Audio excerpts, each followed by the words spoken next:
इस कार्यक्रम में हम इन मुद्दों पर चर्चा करने जा रहे हैं। मुद्दा नंबर 1, किस तरह से नीतीश को भारतीय जनता पार्टी कमजोर करते जा रही है, और इस कार्यक्रम में मैं आपको बतलाने वाला हूं क्यों। मुद्दा नंबर 2, भारतीय जनता पार्टी नाथूराम गोडसे, जिसने महात्मा गांधी को मौत के घाट उतार दिया था, उसे अपना आदर्श क्यों नहीं मान लेती। यह दोहरे मापदंड क्यों, यह छुप छुप कर गोडसे भक्ति क्यों बीजेपी। और मुद्दा नंबर 3 जो आपके सामने होगा कि प्रधानमंत्री नरेंद्र मोदी ने दिवाली बिताई हमारे जवानों के साथ राजस्थान में लोंगेवाला में। मगर आज हमारा सवाल, जमीनी हकीकत क्या है। क्या वाकई सेना के कपड़े पहन लेने से आप यह साबित कर देते हैं कि वाकई सेना के हित आपके दिलों में हैं। ये तमाम बातें होंगी न्यूज चक्र में, लेकिन हम आगाज करने जा रहे हैं भारतीय जनता पार्टी की छद्म गोडसे भक्ति से। दोस्तों, मैं आपके सामने शुरुआत करना चाहूंगा। भारतीय जनता पार्टी के एक नेता हैं, आपकी स्क्रीन पर यह है भारतीय जनता पार्टी के एक नेता रमेश नायडू नगोठू का यह बयान। सुनिए बयान क्या कहता है। Today on his death anniversary, I salute Nathuram Godse with utmost gratitude, the true and one of the greatest patriot ever born in Bharat Bhumi। Bharatiya Janata party का नेता क्या कह रहा है कि नाथूराम गोडसे भारत की सरजमीं पर पैदा होने वाला एक महान देशभक्त था। वो शख्स जिसने कायरता से महात्मा गांधी की हत्या कर दी। और या तो अगर आपका इन विचारों में विश्वास रहता, आप उस पर अडिग रहते, तो बात समझ आती। मगर इस नेता ने बाद में सावरकर आसनम करते हुए उसे हटा दिया, डिलीट कर दिया। जी हां, रमेश नायडू नगोठू ने अपने इस बयान को हटा दिया। आज मैं भारतीय जनता पार्टी के नेता या कहा जाए अध्यक्ष जेपी नड्डा साहब से एक अपील करना चाहता हूं। नड्डा साहब, मैं जानता हूं कि गोडसे भक्ति का जो कीड़ा है अक्सर भारतीय जनता पार्टी के अंदर किलबिलाते रहता है। मैं आपसे अपील करता हूं कि देखिए, अगर तो आपकी गोडसे की विचारधारा में अगर आपका अटूट विश्वास है, तो मैं तो कहता हूं कि बीजेपी के दफ्तर के अंदर आपको नाथूराम गोडसे का सम्मान करना चाहिए। आप इस कदर डरे क्यों हैं। और यही नहीं दोस्तों, मैं आपको बतलाना चाहता हूं, आपके स्क्रीन पर एक आर्टिकल है, यह है ऑल्ट न्यूज का एक आर्टिकल। ऑल्ट न्यूज ने अपने इस आर्टिकल के जरिए बताया है कि दर्जनों ऐसे भारतीय जनता पार्टी के समर्थक हैं जो बीजेपी में काम भी करते हैं, कार्यकर्ता हैं, समर्थक हैं, और इन्हें प्रधानमंत्री नरेंद्र मोदी सोशल मीडिया पर फॉलो करते हैं, ट्विटर पर इन्हें फॉलो करते हैं, और ये सब के सब गोडसे भक्त। मुझे ऐसा लगता है कि मौजूदा बीजेपी में जगह बनाने के लिए आपको गोडसे भक्त होना बहुत जरूरी है। जी हां, ये देखिए, यह बयान है भारतीय जनता पार्टी महिला मोर्चा की एक नेत्री हैं प्रीति गांधी, उनका बयान। उनका कहना है कि मेरा यह मानना है गांधी एक गाली की तरह है, काश मेरा नाम मोदी या गोडसे होता। यह बयान प्रीति गांधी ने डिलीट कर दिया है। अब प्रीति के साथ तो गांधी नाम जुड़ा हुआ है, अब उनके नाम को लेकर वो शर्मिंदा हैं। बात यहां नहीं रुकती। आपकी स्क्रीन पर दोस्तों, यह है भारतीय जनता पार्टी का जो आईटी सेल है ना, उनके गुर्गों का हेड अमित मालवीय। इस आदमी ने इस बयान में यह तक कह डाला है कि कई जगहों पर हत्या जो है वो जायज है, और एक सोच के मुताबिक महात्मा गांधी की जो हत्या नाथूराम गोडसे ने की है वो जायज है। देखिए आदमी क्या कह रहा है। किसी ने उनसे कहा, अमित मालवीय को, कि कोई जरूरत नहीं थी सर किसी की हत्या करने की। तो इसके जवाब में क्या कहता है, actually there have been instances where killings have been deemed to be acceptable, look up case laws. यह आदमी कोई और नहीं है, बीजेपी की आईटी सेल का हेड है। और यही नहीं, पश्चिम बंगाल के जो चुनाव होने वाले हैं ना, इसकी सहायक भूमिका होने वाली है। तो इस कदर के लोगों को, इस तरह के लोगों को महत्वपूर्ण पद दिए जा रहे हैं भारतीय जनता पार्टी के अंदर। यह है अमित मालवीय, बीजेपी आईटी सेल का हेड, और पश्चिम बंगाल के अंदर जो बीजेपी की तरफ से जो अभी चुनाव होने जा रहे हैं, इस आदमी की सहायक भूमिका होने वाली है। जैसे मैंने कहा ना, अगर आपकी वाकई गोडसे में भक्ति है तो आप पूरे दमखम के साथ उसमें भक्ति बताइए, फिर यह विचारों की लड़ाई हो। गांधी बनाम गोडसे, मगर फिर आप बयान दे देते हैं और फिर यू टर्न करके या सावरकर आसनम करके अपने बयान को हटा देते हैं। मैं आपको बताता हूं क्यों। क्योंकि भारतीय जनता पार्टी अंतर्राष्ट्रीय स्तर पर और भारतीय जनमानस में अपनी स्वीकार्यता चाहती है। वो जानती है कि अंतर्राष्ट्रीय स्तर पर गोडसे को, यह कहा जाए भारत में कई लोग गोडसे को एक आतंकवादी ही मानते हैं, उससे ज्यादा कुछ नहीं।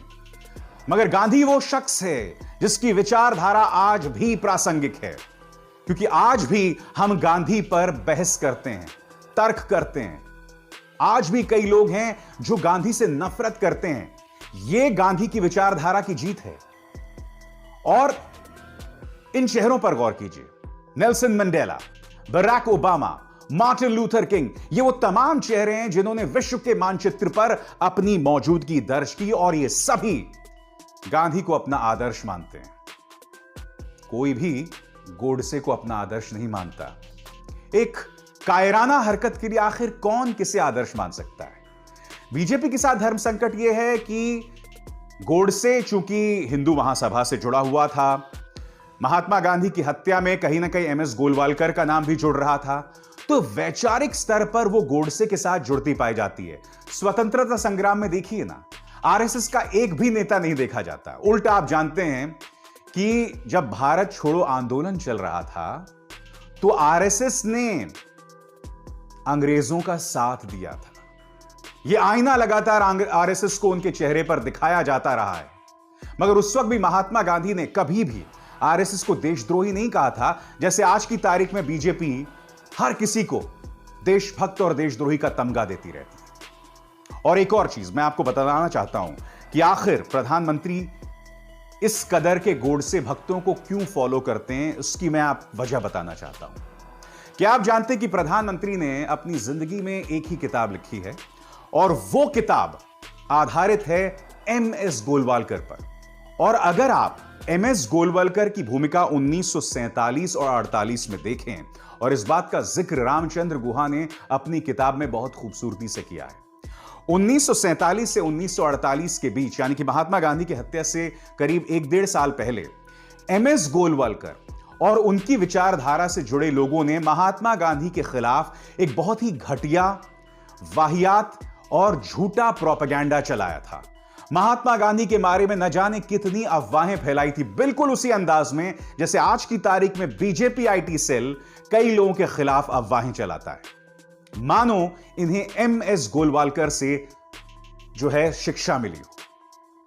यह बात सिर्फ रामचंद्र गुहा ने अपनी किताब में नहीं की, दिल्ली पुलिस ने बाकायदा इस बात का जिक्र जो है उन्होंने अपने रिकॉर्ड्स में किया है, जिसका जिक्र नाथूराम गोडसे ने किया था। और इस बात पर मैंने एक कार्यक्रम भी किया था आज से कई महीनों पहले। भारतीय जनता पार्टी का यही धर्म संकट है। और आज मैं बीजेपी से यही तो अपील करना चाहता हूं कि देखिए, अगर आपका विश्वास है गोडसे में तो पूरी तरह से विश्वास कीजिए। इस तरह से कायरों की तरह पीछे दरवाजे से गोडसे भक्ति ना करें, दम दिखाइए।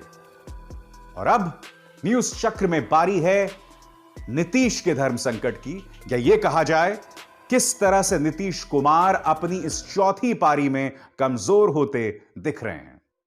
बिहार में चुनाव खत्म हो चुके हों, एनडीए जीतकर सामने आ चुकी हो, नीतीश कुमार मुख्यमंत्री बनाए जाने वाले हैं, मगर यकीन मानिए बिहार के चुनावों में उथल पुथल लगातार जारी है और दोनों मोर्चों में जारी है। सबसे पहले मैं आपको बतलाना चाहूंगा कि बिहार के पूर्व डेप्यूटी सीएम कौन, हमारे सुशील मोदी जी, उनका यह बयान क्या कहता है। इस बयान में उनका दर्द छिपा है और मैं आपको पढ़ के सुनाना चाहता हूं। भाजपा और संघ परिवार ने मुझे 40 वर्षों के राजनीतिक जीवन में इतना दिया कि शायद किसी दूसरे को नहीं मिला होगा। आगे भी जो भी जिम्मेदारी मिलेगी उसका निर्वहन करूंगा। कार्यकर्ता का पद तो कोई छीन नहीं सकता। और कीजिए, कार्यकर्ता का पद तो कोई छीन नहीं सकता। दरअसल सुशील कुमार मोदी को अब डेप्यूटी सीएम नहीं बनाया जाएगा और बिल्कुल जय वीरू की जोड़ी थी नीतीश कुमार और सुशील मोदी के बीच में। यही नहीं, जब आपको याद होगा कि नीतीश कुमार जो हैं वो लालू प्रसाद यादव के साथ चले गए थे 2015 के चुनावों में, तब भी सुशील मोदी के मुंह से नीतीश कुमार के लिए कभी कोई अपशब्द नहीं निकले। ये दोनों एक दूसरे को बहुत पसंद करते हैं। और अब नीतीश कुमार के जो सबसे बड़े हमराज हैं, सबसे बड़े दोस्त हैं भारतीय जनता पार्टी के, उन्हें डिप्टी सीएम के पद से हटा दिया गया है। तो सुशील कुमार मोदी को जहां डिप्टी सीएम के पद से हटा दिया गया है, उनकी जगह भारतीय जनता पार्टी के ये दो चेहरे डिप्टी सीएम बनने वाले हैं। और वो कौन लोग हैं? एक हैं आपकी स्क्रीन पर, ये हैं रेणु देवी, और दूसरे हैं तारकिशोर प्रसाद, जिन्हें लेजिस्लेटिव पार्टी का लीडर बनाया गया है। यानी कि नीतीश कुमार का साथ जिस शख्स के साथ एक अरसे तक था, उन्हें हटा दिया गया है। और सुशील कुमार मोदी के इस बयान में उनका दर्द भी दिखाई देता है। इसका मतलब यह है कि आने वाले दिनों में भारतीय जनता पार्टी का दमखम खुलकर बोलेगा। नीतीश कुमार को कहीं ना कहीं भारतीय जनता पार्टी की एक एक बात को सुनना पड़ेगा। एक तरह से कहा जा सकता है कि नीतीश कुमार की इस चौथी पारी में उनके हस्ताक्षर नहीं होंगे, उनका प्रतिबिंब नहीं होगा, उनका अक्स नहीं होगा। इस बार बिहार में अगले 4 या 5 साल अगर ये सरकार चल जाती है, तो भारतीय जनता पार्टी का ही दमखम दिखाई देगा। सुशील कुमार मोदी को हटा दिया गया है, ये दो चेहरों को सामने लाया गया है, और यकीनन नीतीश कुमार इस बात से असहज दिखाई देते हैं। मगर क्या यह कहा जा सकता है कि इस वक्त महागठबंधन में ऑल इज वेल? जी नहीं। कांग्रेस की भूमिका को लेकर जबरदस्त उथल पुथल सामने उभर कर आ रही है। और आपके स्क्रीन पर यह आरजेडी नेता शिवानंद तिवारी, इन्होंने करारा हमला बोला है राहुल गांधी और प्रियंका गांधी वाड्रा पर। यह क्या कह रहे हैं मैं आपको बताता हूं। पहला बयान जो इन्होंने एएनआई को इंटरव्यू में कहा है, कांग्रेस महागठबंधन के लिए एक बेड़ी बन गई थी। उन्होंने 70 उम्मीदवारों को मैदान में तो उतारा, मगर 70 रैलियां तक नहीं की। राहुल गांधी सिर्फ 3 दिनों के लिए आए, प्रियंका गांधी तो आई ही नहीं। और उन लोगों को बिहार में भेजा गया जिन्हें बिहार के बारे में कुछ नहीं पता। और यहां पर जाहिर सी बात है, निशाना इस शख्स पर था, शक्ति सिंह गोहिल, जो कि कांग्रेस की तरफ से बिहार में एक अहम किरदार निभा रहे थे। शिवानंद तिवारी यहां नहीं रुकते, वो आगे ये भी कहते हैं, कांग्रेस सिर्फ बिहार ही नहीं बल्कि अन्य राज्यों में ज्यादा से ज्यादा उम्मीदवार मैदान में उतारने में विश्वास करती है। यह बात अलग है कि वो अपने कैंडिडेट्स को जितवा भी नहीं पाती है। करारा हमला बोला है। यही नहीं, उन्होंने राहुल गांधी पर यह कहते हुए हमला बोला है कि राहुल गांधी को जहां सक्रिय होना चाहिए था, यानी कि बिहार की पृष्ठभूमि में, मगर वो शिमला जाकर अपनी बहन के साथ छुट्टियां मना रहे थे। आपको याद होगा दोस्तों, जब बिहार के चुनाव चल रहे थे, तो उस वक्त मैंने कहा था कि बिहार के चुनावों में कोई भी काम आधे अधूरे मन से नहीं हो सकता। आपको पूरी ऊर्जा के साथ मैदान में उतरना पड़ेगा। राहुल गांधी मैदान में तब उतरे थे जब प्रधानमंत्री ने अपनी रैलियों का सिलसिला शुरू किया था। मगर राहुल गांधी एक बात भूल जाते हैं कि जब प्रधानमंत्री रैलियां कर रहे होते हैं, तो उनकी एक एक रैली के एक एक शब्द को मीडिया दिखाता है। प्रधानमंत्री की रैलियों में लाखों रुपए खर्च करके लोगों को लाया जाता है, यानी कि जबरदस्त काम होता है। राहुल गांधी, आपको यह बात समझना होगा कि मुख्य धारा की मीडिया वैसे भी आपके खिलाफ है, और अगर आप मैदान में ऊर्जा नहीं दिखाएंगे, मेहनत नहीं करेंगे जिस तरह की मेहनत तेजस्वी यादव ने की थी, तो आप परिणामों की उम्मीद नहीं कर सकते। इसलिए न सिर्फ एनडीए में बल्कि महागठबंधन भी कहीं ना कहीं दो फाड़ होता नजर आ रहा है। और कांग्रेस के लिए धर्म संकट और भी कठिन है, क्योंकि एक बार फिर कपिल सिब्बल ने यह बयान दिया है जो आपके स्क्रीन पर है। इंडियन एक्सप्रेस को दिए गए इंटरव्यू में कपिल सिब्बल ने क्या कहा है आपकी स्क्रीन पर, कि कांग्रेस का नेतृत्व मुद्दों को नहीं उठा रहा है। इन पोल्स के नतीजे, इन चुनावों के नतीजे यह बतला रहे हैं कि कांग्रेस जो है वो लोगों की पसंद नहीं है। एक बार फिर कपिल सिब्बल ने यह मुद्दा उठाया है। आज मेरा यह सवाल कि क्या कपिल सिब्बल जैसे नेता या शशि थरूर जैसे नेता इन मुद्दों को जो उठा रहे हैं, क्या एक बार फिर उन्हें दरकिनार कर दिया जाएगा या इन मुद्दों को उठाया जाएगा? मगर हकीकत यह भी है, अगर शिवानंद तिवारी के बयान को एएनआई, सरकारी मीडिया एएनआई इस कदर अहमियत दे रही है, तो उसके पीछे कहीं ना कहीं बीजेपी का मीडिया मैनेजमेंट भी है। क्योंकि वो चाहता है कि इस वक्त एनडीए के अंदर जो अंतर विरोध हैं बिहार के अंदर, उससे लोगों का ध्यान हटाया जाए।